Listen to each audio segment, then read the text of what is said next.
Join us in our continuation of the lore in No Man's Sky as we resume with the story behind the Gek and the Viking in this next installment of Game Lore. Hey, what's going on, guys? Thank you so much for coming back to Cobra TV, and this is gonna be a weird video. I am re-uploading something real quick because I see something strange happening with my attitude towards the Gek. I also see some comments in the chat that could be insensitive, and maybe because they don't understand exactly why I hate the Gek, and it's all about the lore. Some people, not a lot, are saying that I have racist behaviors towards the Gek, which I think that is absolutely ridiculous. I can't tell you how ridiculous I think that is, but it's nothing to do with racism. It's actually a lot to do about the lore. I love the lore in No Man's Sky. It's one of my favorite parts. Greg Buchanan, who I did not mention in this video that I'm re-uploading here, is one of the big writers in No Man's Sky. So big shout out to his amazing work that is in this game. The lore is really expansive. I mean, there's a lot of lore in here, but a lot of people don't think that there is because it's so sporadic. You have to go and seek it out.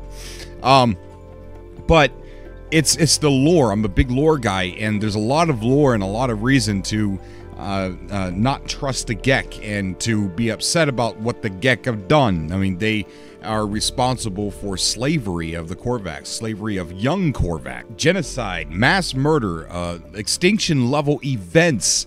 They blew up the planet of Korvax Prime and killed everyone on it just so that they could mine its bits and pieces. They were called the first spawn, and when they had a poor wiggle, which is what they were called when they were little, that was not first spawn quality, warrior quality, or the mental capacity to be considered a first spawn, they aborted it. Not only did they abort it, but at times they even ate their abortions. Now, that, when I act like I'm playing, when I act like I don't like the Gek, it's those reasons right there that I'm inside the lore. I'm playing with inside the lore of not liking the Gek. And yes, I know that the Gek have changed. All we have now left are the low spawn, but even some of the low spawn, which I'm going to put on screen right here, is a picture of a low spawn Gek that is still in his ancestors' ways there. So that's they're only biding their time. So it's all about the lore. I can't stress that enough. And the lore with the Gek, the Viking, the Korvax, they're amazing. I guess maybe I should put a little bit of spin on the fact that any low spawn that I come across that is literally low spawn, like he's definitely not a first spawn sympathizer, then maybe I should turn my tone a little bit. But I think it's fun to tease Semtex when I'm in the game with him. I want to size compare it. Go stand next to a tree. Look at that. Would you look at that? I just want everyone to notice just how amazing ugly this is. Absolutely ugly. And imagine what it would smell like to be anywhere near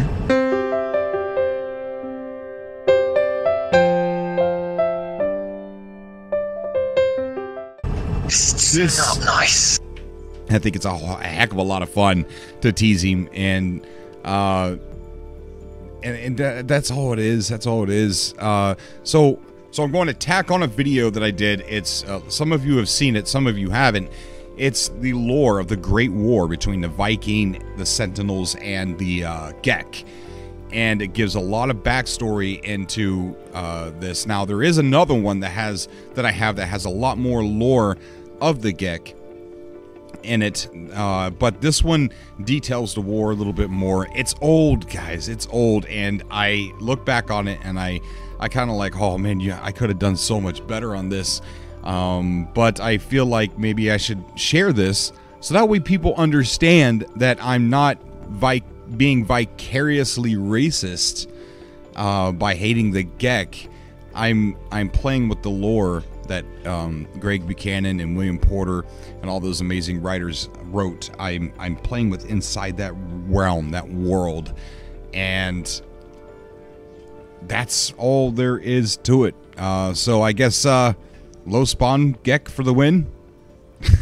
Alright, here's the video. As always, I love you guys. I will see you in the next video. Until next time. We began this series with the intention of learning about the lore in No Man's Sky and sharing it with all of you. But with recent events such as an on-staff story writer being hired at Hello Games, just like our own universe and our own lives, the lore in No Man's Sky, it's not over yet. And our journey into uncovering the lore in No Man's Sky has led us to yet another contributor to this lore, who may have contributed more than we know, William Porter. I'm almost positive that this series, Game Lore, will be returning to No Man's Sky sometime in the near future.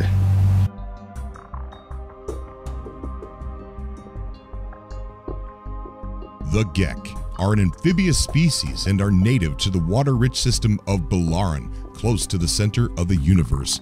Balaran was the original home planet of the Gek race and is referred to in various entries in Gek lore found on plaques on planets explored and colonized by the Gek.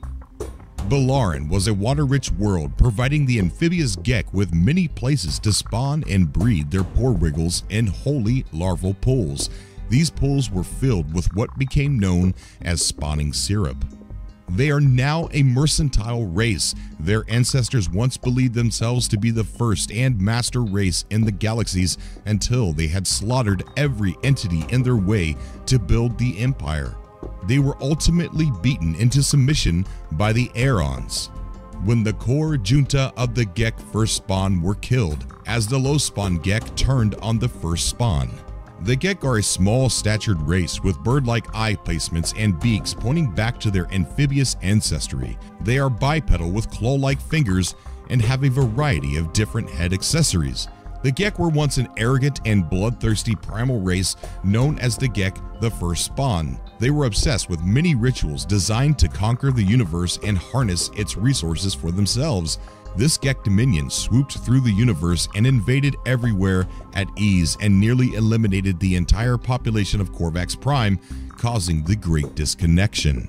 During this time, the first spawn of the Gek were enslaving a majority of the young Korvax in an act of mercy after winning a war with the weakened Vy'keen who had just beaten the Aerons. Fresh Korvax were put into horrific conditions of slavery, abused and neglected. When more of the Korvax died, bodies were refused a return to the remaining Korvax colony planets. Instead, Gek the First Spawn stripped their bodies down and melted them into more equipment for their war efforts. But in present day, typical Gek are commonly corporate and plutocratic in their mannerisms, with many of their titles tied to trading and industrial-related terms. Gek commonly communicate through verbal and olfactory means, meaning that one should also watch for particular aromas when in conversation with them. Many Gek utilize certain dietary additives known collectively as Gek nip, in order to add specific fragrances to their emissions to elicit certain emotional responses in others. Although we have touched on parts of the lore of the Gek and Vy'keen already, let's dive a bit deeper and look at the monoliths and plaques, and let's hear their side of the story. We are the masters of the galaxy, the overlords of the cosmos. Each foe will submit with bended knee to the almighty Gek dominion. We are the first spawn, look upon our works and despair. Those born of the Gek who opposed the dominion were hurled from the spawning pools of the first spawn. Their cherished spawning syrup was replaced with flame. Their kind are now merely beasts of the field. After the opposers were cast out of the spawning pools, the sentinels descended. Their cause was unjust. Aggressors guided to the fray by the sent emissions of a war too great and too mighty for the automations to resist. The first spawn would remember this. The minor Gek were purged. It is only through fire that imperfection be destroyed and the path to domination is revealed. The first spawn feasted on the flesh of the discarded and grew strong. They bred and plotted while the sentinels patrolled the skies of Balaran for a multitude of cycles, but the automation's victories were but illusions. Beneath watchful metallic eyes, Gek legions rose. The holy larval pools of Balaran sprang forth with the purest of pore wiggles. Generation begat generation, wholesome and strong, iron of fist, and with a granite resolve, we, the wise, first spawn, held back our tide of blood. We waited to attack. The unseen blow strikes the hardest. The dawn of the Empire, the first spawn, was birthed in the shadow of the folly of the great Viking Sentinel War. The rock and the wave collided as they kept their vigil, awaiting signs of weakness to pave their coming. But before war had started, there was a mighty warrior, a leader to the Viking, one that was honored and adorned among its kind, Herc the Great. Or Herc, as he is often known, plays the dual role of warrior, creator, god for the Viking.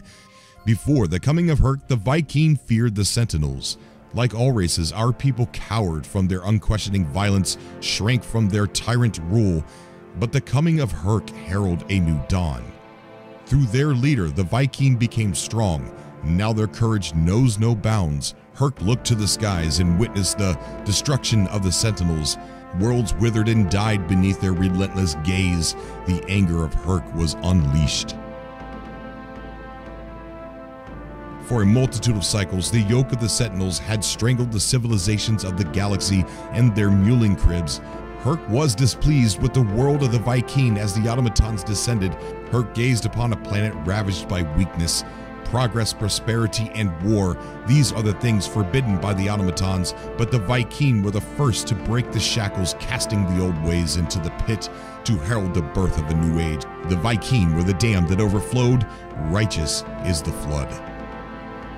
And so it came to pass that on the eve of the 18th moon of Drungala, Herc cast the shackles of the sentinel oppressors into the pit. The Viking were the glorious first, the rising water that broke the dam. Although the Viking had freed themselves from being oppressed by the sentinels, Herc decided to go to the great monolith for answers. And it came to pass that the great monolith awoke. It heralded the challenge of Herc. 5 times Herc called upon it and was met with silence, but on the 6th cry, it awoke. The great monolith spoke with Herc of the travelers. Their coming should not be met with fire. Their coming was but one dream in an infinite universe. Their reach would be that of the endless. And when Herc asked of the sentinels, the great monolith said nothing. Herc was troubled by its silence. But when Herc returned to the Viking, after speaking with the monolith, Gra, they cheered, on top of the mountain of Dunskareen. Herc then addressed the crowd. The great monolith has answered me. It has awoken. It has told me of the coming of the travelers. They will be spared. The Vikings shall honor this decree. The crowd cried for Herc to reveal the great monolith's judgment on the sentinel threat. The monolith stood silent, Herc told the Viking. But the people were not satisfied. They muttered amongst themselves, and those blessed with tendrils did extend them. Then with a raised voice, Herc decreed, the oppressors will be eradicated. Gather your arms, for the time of reckoning is upon the enemy. The Viking adorned their leader. As Herc stood upon the sacred mountain, now climbed to its peak, and with his fists outstretched, challenged Herc. Fool, now cried, the sentinels cannot be vanquished. Herc with furious rage struck now from the mountain, and for 3 moons and 3 suns now fell before claimed by doom. Herc's rage against the upstart with Now inflamed the hearts of Now's followers, who upon their leader's demise felt the blood of the ancestors rise within them. The Viking nations were bathed in righteous war, a civil war, for 60 moons. And on the 66th moon, the war cry of the Viking of Now was silenced. After surveying their bodies, Herc gazed onto the heavens, and there beheld a great sentinel host descending upon the Viking. The Viking Sentinel War was now at hand. The Viking foolishly fought a war with no end. Again and again they threw their warriors against the iron tide. The Sentinels signed Viking flesh with laser. The Vikings scorched their foe with righteous fire. From the shadows the first spawn watched and prepared to unleash their reckoning. Gra, the Viking screamed, the Sentinels are the enemy of progress and civilization. They are not of natural order. Their interference is an affront to the victorious Viking crusade, which seeks to balance in all things through blood, ashes, and iron. This affront to the Viking and their creed cannot go unpunished. The Viking and Sentinels clashed, spilling blood and white metal through the void, each blow weakening their defenses against the fate that awaited them in the shadows. It would not be long before the first spawn took their rightful place as Emperors of the Stars. But the death of Herc came during the Endless War. Herc's body was ravaged by old age, becoming ancient and useless. Bellowing, Herc tore this body in two before the great monolith, as is the Viking way. The echo of his dying roar can still be heard throughout the outer edge. Herc lives in us, the most venerated of the ancients. And countless cycles sifted through claws of time. Attrition was great. The battle against the Sentinels raged endlessly, but through righteous fire, the Viking endured and the Sentinels burned. The oppressors were pushed back into the dark of space. The Vikings saw borders stretch between the stars. Onwards, they delved with legions at their back, scorching Sentinel metal with their fiery chariots and attack ships. The Viking gazed upon their conquest and saw that they were righteous and good. The Viking rose in glorious victory, yet noble warriors grew tired and weak. The onslaught against the machines endured for 99 times 90 cycles. There was attrition and incalculable death, but victory eluded them still. The endless replication of the Sentinels slowed, but could not be vanquished. But in time, the Sentinel hordes were pushed back. The oppressors fled into the sanctuary of the cosmos, and the spirit of Herc surveyed the battlefield and saw that the Viking victory was glorious and just. The automatons became silent as the nation of Herc feasted upon Gra. The songs of the victorious echoed into the edges of the galaxy. Although the Sentinels were pushed back, they congregated in the dark places of the void. There, they watched in the in-between nothingness, the blackness of space. They waited beyond the limits of the outer edge as millennia would pass and they would replenish, growing a force to return their order for countless ages. The Vikings spilled their own putrid blood and pushed the Sentinel machines back from the outer edge. They drove forward like crashing tides, leaving broken metal in their wake. For a time, the Sentinels became silent. In this silence came the glorious Gek ascent, and it came with the destruction of Korvax Prime. Korvax Prime was a vast and precious landscape of mineral ore and power. By right of universal rule, the first spawn claimed dominion over the planet. The Viking licked each other's wounds during the silence of the Sentinels, while the dishonorable Gek first spawn chose to destroy Korvax Prime. The Viking condemned this crime, but lacked the strength to fight. The Gek Empire flourished. It spread its empire into the depths of the cosmos.